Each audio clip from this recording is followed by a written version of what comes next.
Le pont établi entre l'Italie et le Congo, concrétisé au plus haut niveau par les dirigeants des deux pays, porte désormais ses fruits dans le domaine universitaire.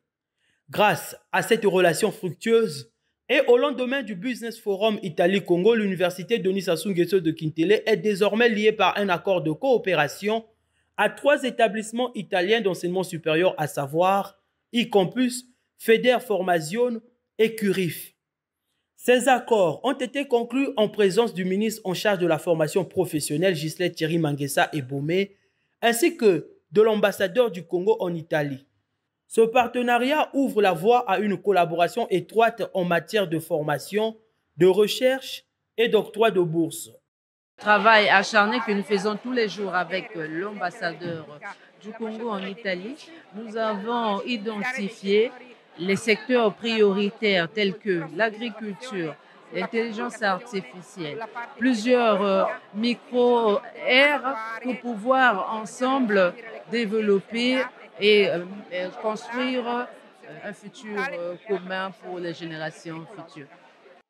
Cet accord, c'est un point de départ pour qu'ensemble, nous avons laissé ouverts les secteurs d'activité pour qu'ensemble, nous pouvons construire quels sont les secteurs prometteurs pour notre jeunesse, pour nos étudiants, pour nos professeurs.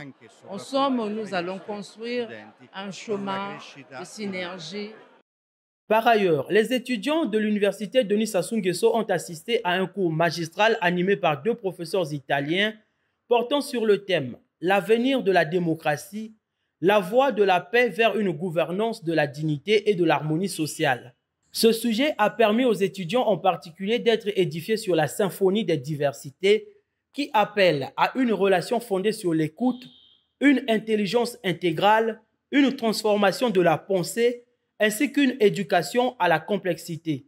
Il s'agissait aussi de partir de je au nous.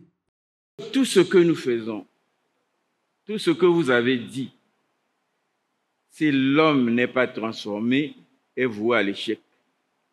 Et vous l'avez dit, nous avons ici la jeunesse, le pétrole de demain, vous l'avez dit, la richesse de ce pays.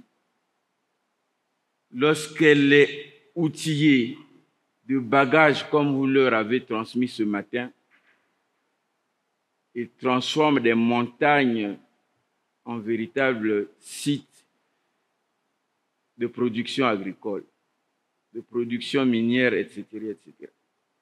À cette même occasion, les universités italiennes ont décerné le titre de docteur honoris causa au ministre Ghislain Thierry Manguessa Ebomé, ainsi qu'au président de l'université Denis Sassou Nguesso, le professeur Ange-Antoine Abena. En retour, l'université Denis Sassou Nguesso a honoré la partie italienne en lui attribuant également des diplômes de doctorat honoris causa. Pour marquer solennellement le début de ce partenariat, 2 bourses ont été attribuées aux meilleurs étudiants congolais, un homme et une femme. Je suis très contente et reconnaissante. Surtout que je ne m'y attendais pas. Je ne pensais pas que je pouvais bénéficier d'une telle bourse. Et je tiens à exprimer ma gratitude envers les universités italiennes et l'université Denis Sassou Nguesso de m'avoir offert cette opportunité-là d'aller continuer mes études en Italie. Je pense que c'est une très bonne collaboration parce qu'elle pourra ouvrir les portes à la coopération entre le Congo et l'Italie.